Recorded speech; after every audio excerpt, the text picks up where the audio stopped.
Hello, ici le pasteur Daniel Ebondo. Mes amis m'appellent le champion. Pendant mon voyage, j'ai appris deux choses.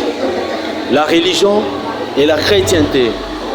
J'ai constaté que le monde religieux, beaucoup ne sont pas chrétiens, mais ils sont religieux. C'est compliqué.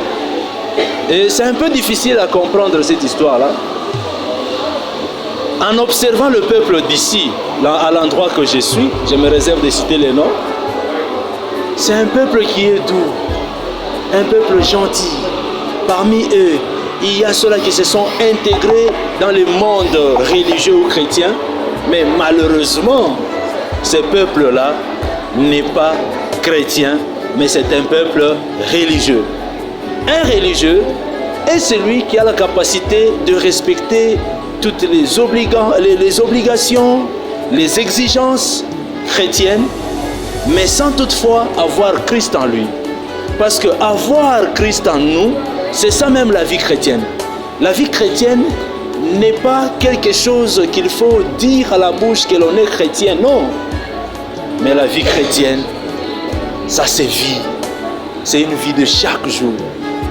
Il y a ceux-là qui ne sont pas chrétiens, qui se disent chrétiens, mais quand vous regardez à travers leur comportement, ça montre qu'en réalité, ils sont loin de la chrétienté, ils sont simplement religieux. J'ai constaté qu'il y a de ces chrétiens-là, bon, espérons qu'ils soient chrétiens, il y a de nos bien-aimés là, il peut te sourire, il peut te donner un bon sourire, mais dans son cœur, il ne t'aime pas. Il peut te donner un bon sourire, mais à côté, il te critique.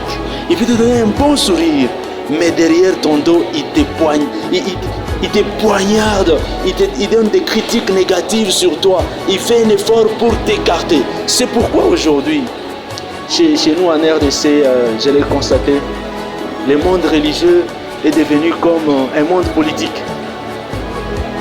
J'ai compris que dans le monde politique, si les politiciens se réunissent pour tuer un seul politicien, ils peuvent organiser un festin, là où ils vont faire beaucoup de dépenses. Ils vont inviter les gens, des milliers de personnes, mais avec un seul objectif, de tuer une seule personne. Cette histoire-là, je l'ai constatée ici. Les gens pourront organiser de festins. Même chez nous en RDC, on peut inviter un homme de Dieu. On lui passe les micros pour qu'il prêche, pour qu'il communique la vie à travers l'évangile. Mais malheureusement, derrière ces micros-là, il y a du poison. Il y a des bien-aimés qui sont décédés, paix aux âmes disparues dans des conditions pareilles. Mais sachez que vous qui faites ça, ce n'est pas grave. Et vous dites que vous êtes chrétien. Vous n'êtes pas chrétien, vous êtes seulement des religieux. Attendez-vous au jugement dernier. Le Seigneur Jésus-Christ, il revient bientôt. C'est lui pour qui vous tuez ses disciples, il revient bientôt. C'est lui pour qui vous tuez ses enfants, il revient bientôt. Dans quelles conditions, dans quelle situation il va vous retrouver? Vous souhaitez qu'il vous trouve chrétien ou bien qu'il vous trouve religieux? Moi, je vous donne un conseil en avance. Soyez chrétien.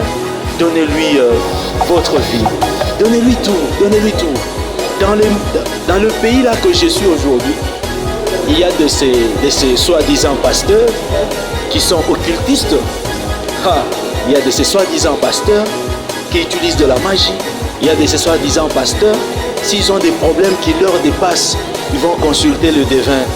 Ça, ce n'est pas la vie chrétienne. Ça, c'est la religion. Ils sont juste religieux. Aux yeux de tout le monde, ils se montrent chrétiens, mais en réalité, ils sont religieux. Mais quand ils se retrouvent seuls, ils sont capables de consulter les devins, ils sont capables de consulter les esprits de leurs ancêtres. Ça, c'est compliqué. Je pense que cette pensée va aider une personne. Si tu n'as pas encore donné ta vie au Seigneur Jésus-Christ, il est grand temps pour toi de lui donner ta vie. Il est grand temps pour toi de lui donner ta vie. Donne ta vie au Seigneur Jésus-Christ.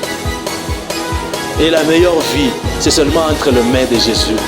Le seul chemin, la vérité et la vie, c'est Jésus-Christ.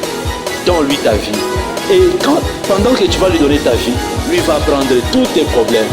Parce qu'il est aussi la solution à tous tes problèmes. Ne sois pas seulement religieux.